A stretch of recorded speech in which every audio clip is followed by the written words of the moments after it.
Hi, everyone, and welcome back to our Heroes Biographies. Today, we will be getting to know someone incredibly special, the greatest hero of all time. I'm talking about Jesus Christ. So let's jump right into our Heroes to Hero Biography.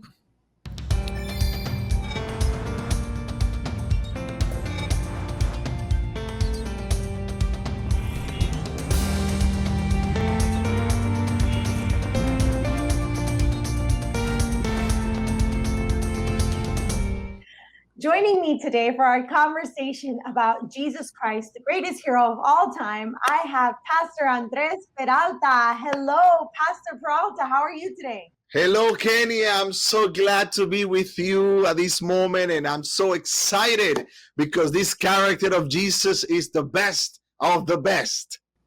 Definitely. We're excited to have you here. Love the energy. As always, Peralta bringing 1,000 of the energy. So that's going to be great for the conversation that we have today. And like you mentioned, the greatest person of all time, Jesus Christ, the greatest hero. I mean, when we think biblical heroes, when we think heroes in general, when we just think of the word hero, Jesus comes to mind, right? As believers, we know that he is the ultimate hero. And so usually I give all these facts about the different people in the Bible, the different Bible heroes. But if we start talking about all of the facts about Jesus Christ, we would be here all day, right? Yeah, There's so many things we could talk about, right? we will be here for the eternity, okay? Just talking and talking about Jesus. So we do know who he is. We know what he came to do. We know why he came. We know the ultimate sacrifice that he made for each and every one of us. And what we do know is that we're waiting for him to come back and pick up all his children, right? And take us to be with him for an eternity.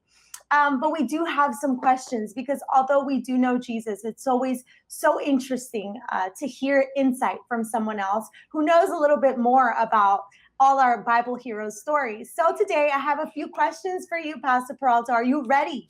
I'm ready. Let's do this. Yes. All right, let's go. So our first question is, why do we like Jesus' story so much? Why do we get so excited? Why are we as excited as you are right now about Jesus? You know why I like his story? Because he's a vivid example of a vertical and horizontal relationship. He had a close relationship with God, and at the same time, he had a wonderful relationship with humanity. So that's why I like his character so much, and as a hero, right? As a hero, he had that connection with the Father and connection with humanity, and not only that, also I think he's the best. I don't know if you can say that reference that we can think of how we should live a life. How we should be alive and how to love God wholeheartedly. So I really love that story because of his life. He was an example. He loved God. He loved humanity. He helped the people. His words were always kind, and he was full of compassion. And he acted what he talked. He doesn't only talk, but he walked the talk. Let me say it this way. He didn't just talk the talk, he walked the walk, right? I think you're spot on. I think that one of the reasons that we can come back to the gospels and continue reading them. And I mean, we have like four gospels just specifically talking about his life and what he did here on earth. And we read all of them and we enjoy them and we go back to them. And during the year, we always go back to different points in the story of Jesus's life, right? And we read all of these different books that point back to his story, that go deeper into his story. There are documentaries and movies that try to just get us to understand the story and try to explain it in different formats. And I just think it's exactly what you said. It's so fascinating for us to have this, like you said, vertical and horizontal relationship, that straight connection with the Father, but also that deep connection and compassion for humanity. Now, my second question, I feel like I really want to see what you're going to say here. I want to know if we're going to be here just hearing you preach, because this next question, I feel like we can get a whole sermon. Ay, ay, Um, ay. so I don't know. Let's see what happens. Let's see what happens. I don't know if we're ready. But the second question is, why do we consider Jesus Christ a hero? That is a very unique and a very tough question on Kenya, you know? Uh, I always say this. Listen to this. This yeah, might sound crazy. Please forgive me, those of you that are watching in different venues, social media, YouTube, Facebook, and all these. But let me tell you something. Look, uh-oh. I always say this. It is easier to be a martyr than a hero. Mm. Let me say it like that. Let me say it again. It is easier to die for a cause than to live a righteous life. Mm. So I believe that he is a hero because he lived a righteous life. That's number one.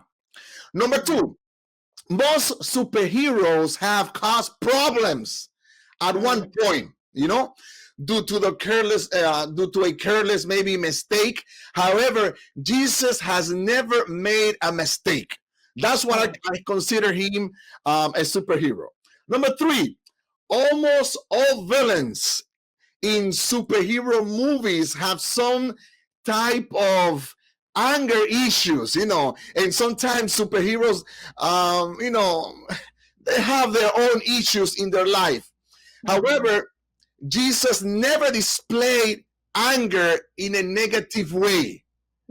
Though he displayed, let me say like that, righteous anger for the misuse of God's house in John 2:17, he possessed a selfish fleshly anger.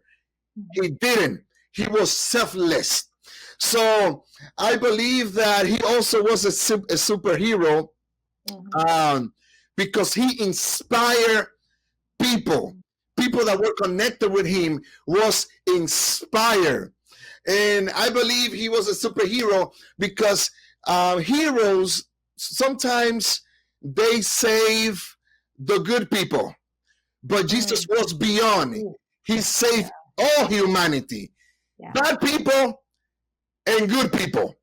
And also, I believe he was a superhero, and beyond that, he never wear a mask.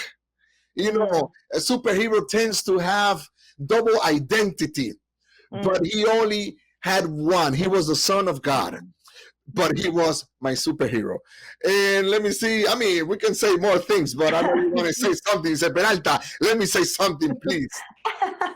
No, I definitely knew that once we got into the topic of why Jesus is a superhero, we could go on forever. There's so many levels to that. There's so many things that we could point to as to why he's a hero. And I really, really enjoyed that last one that you said, you know. Heroes that we know, they have these double identities, right? We know about all the heroes that we know in the movies, in Marvel and DC Comics and all of these different places. There are these superheroes with two identities, right? They have their normal life, and then they have their superhero life, and nobody knows them. It's like Superman. No, Superman, right? He is Clark in the morning and Superman in the evening, right? Exactly. And nobody, you know, there are people who don't know, they can't tell who he is. But the beautiful thing is that we get to know Jesus. We know his true identity and he reveals himself to us. And we don't have to wonder I wonder who that hero is. We know exactly who he is. Yeah. And that is the beautiful thing that we can achieve, a real relationship with a hero who is real and who is sincere and who is earnest and who is perfect in every way. And Kenya, I'm sorry to interrupt. One thing that really impressed me is that no human or superhero has been able to live a life without sin. Yet, Jesus was able to live a sinless life that was in accordance with the word of God. So that really impressed me. Yeah, definitely. Now, talking about that, I mean, I feel like the next question, in all the Bible heroes that we've discussed up until this point, Even those who we find to be perfect and blameless, we've been able to discuss the topic of Mhm. their struggles, right? What has Daniel struggled with? What did Samson struggle with? What did Esther struggle with? But in this case, I'm really scratching my head because I really don't think there is an answer to this. The question of what did Jesus struggle with, if anything at all? I don't think he did. Well, Jesus was 100% human and 100% divine. And Mhm. I'm going to say that this is the let me start in another way. I'm going to give you the simple answer, and then I'm going to give you the what I consider the most profound answer to this question. Let me start like a little child, okay? Number one, he struggled with rejection. People rejected him. His own people rejected him. His own family didn't believe in him. He also struggled with poverty, and identity. People would say, "Oh, is there something good that can come out from Nazareth?" Because Nazareth was a small village. Nazareth was very poor, so he struggled with that.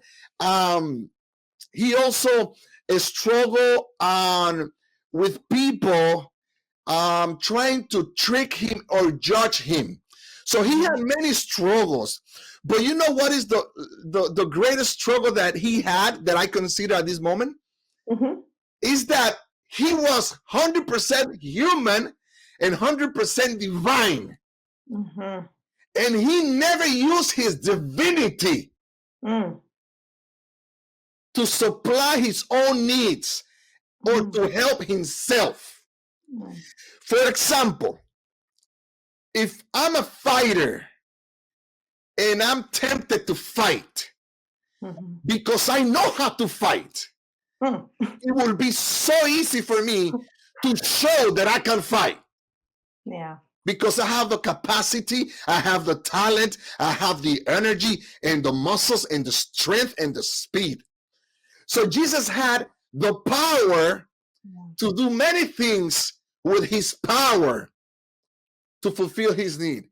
Nevertheless, whatever power he uses, he used it, he used it because it was God's power. He prayed first, and God gave him the power, but he never used his divinity to defend himself. And he could have done that, and he Yeah. didn't do it. So I think that was a struggle. And another and final struggle that I could say is that he struggled in Gashmanim. In Hebrew is Gashmanim, Gethsemane. He Mm. struggled there. He struggled. He said, God, I don't want to drink this cup. And sometime in our life, we don't want to drink the cup.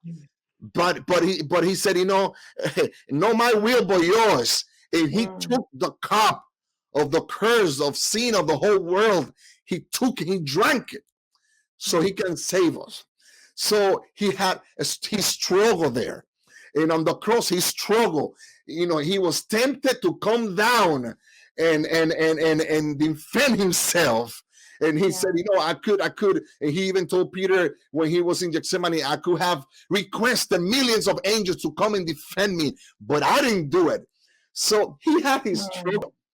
But as a hero, he knew how to manage struggles in his life. Yes, definitely. I think, you know what? You're absolutely right. I feel like I came in thinking about the struggles and the stories that we've been talking about, and thinking about how struggles are equivalent to someone, falling, someone messing up.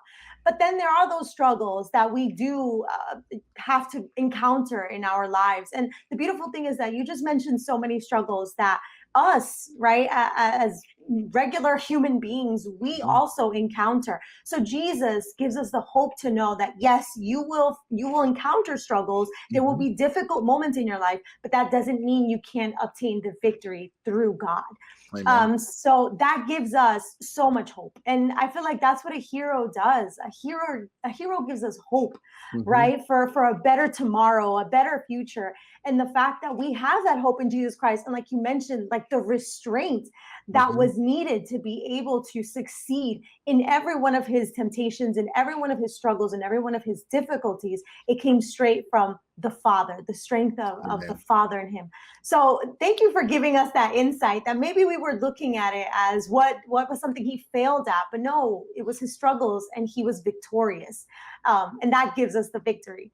So And you know, Kenya, yeah, I'm sorry to add this.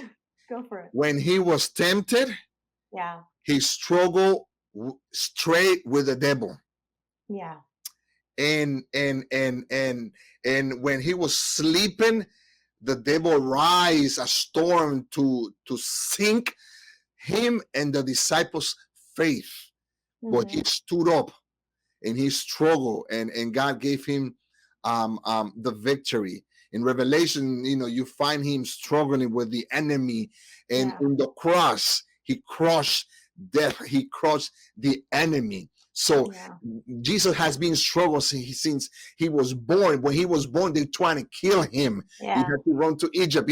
So his beginning, and the best thing, and this is something that the young people at this moment, and children and adults, they need to remember. Jesus had the victory in the devil's neighborhood. He mm, he he he he got victory in his weakness. 6,000 years of sin.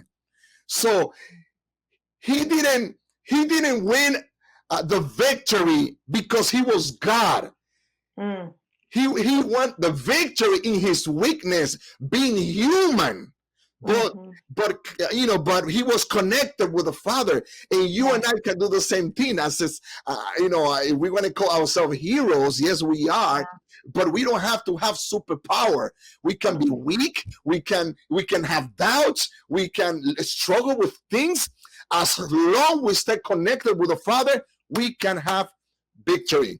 Because if we win mm, a battle because we are greater and bigger, is that real a mm, victory? It's like this little boy who was shouting, I won the fight. And then an old man came. Why do you win the fight? Because he said, because I'm bigger, I'm older, and I'm stronger. And the old man told the little kid, I aren't you ashamed to fight with someone who is younger and is smaller mm, than you? mm-hmm. So this is why Jesus didn't have the victory over Satan as God, but as a human being. Mm. So we can have victory too. We are heroes. Sorry, Kenya. I had to say it, okay? I had to say it. No, it's perfectly fine. That's why you're here. You're here for us to be able to get a deeper insight, a deeper understanding. And I think that you're giving us just that. So don't worry about it. This is all for you to talk to us. So we're learning. And you just mentioned the connection with the Father. And that's my next question. Okay. What was the relationship that Jesus had with God? What was that like? Well, the other one I spent a lot of time, so this one I'm gonna be very short. I'm gonna Okay. say it this way: his relationship with God was continuous, Yeah. deep, Mm. and consistent. So he had a lifestyle. His connection with God was not like praying 3 times a day as we thought, or Daniel prayed 3 times a day, or so and so prayed 3 times a day. No, no, no. His connection with God was 24/7. His mind was connected with him. And you find him, in Mark, in the gospel, how he was early in the morning connected with God. You see him praying when he was doing activity. People saw him praying. He prayed with the multitude. He prayed by himself. He prayed with his friends. So he was in constant prayer. So I Mm. think that really is a teaching for us. He Yeah. was a continuous prayer, deep, continuous, and consistent. Definitely. And you just kind of made the segue. I didn't even have to do it. You know what? You could interview yourself, Peralta. I feel like you could do that. No, no, no, no, no. Because you just went right into our last question, which I can't believe it's already over. It went by really quickly. We got so much information. We got to see things from a different perspective, a deeper understanding. And you just gave us, you said it was consistent, it was constant. And what was the third one? I don't even remember. Continue. Deep, deep, deep. I Thank think I you. said deep. It was deep Profound, continuing. profound. Yes, you used a lot of adjectives, but there's so much that we obviously can learn from Jesus's life, right? There's so much that we can take from his story here on earth. But I would like to ask for you to just give us one thing that you think that, as young people, old people, everyone, adults, everyone who's watching, our viewers, can take away that we can apply from Jesus's life. What can we apply directly from his life to ours? Wow. I believe that we can apply two things. Number one, the love for God and the love for our neighbors. So that's he summarized the 10 commandments in some way or the other in those two, loving God and loving others. So that's the way I think we should apply his principle, his life, and bring it to our life. Let's love God vertical, Mhm. and let's love others horizontal. That that's my answer.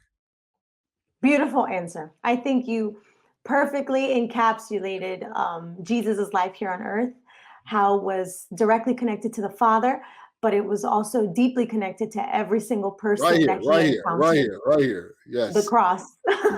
Definitely. Thank you so much for giving us something also practical as we go out and have a direct connection with the Father, love the Father, and we go forward and love other people. Peralta, this has been great. Thank you so much for joining us today. Thank you for all of the insight. Thank you for bringing us a word, for preaching to us without even realizing it. Thank you for helping us understand just on a deeper level how much Jesus was truly a hero, is a hero, and how he inspires us to be heroes in our daily lives. Thank you for joining us. Thank you, Kenya. It was so great. Well, to everyone else, we have been learning so much about all of our Bible heroes. And this, I think, has been such a monumental conversation about the greatest hero of all time. And how great will it be to actually choose Jesus as your hero in the Heroes 2 game? So stay tuned to the next episode of Heroes 2 Hero Biographies. Bye-bye.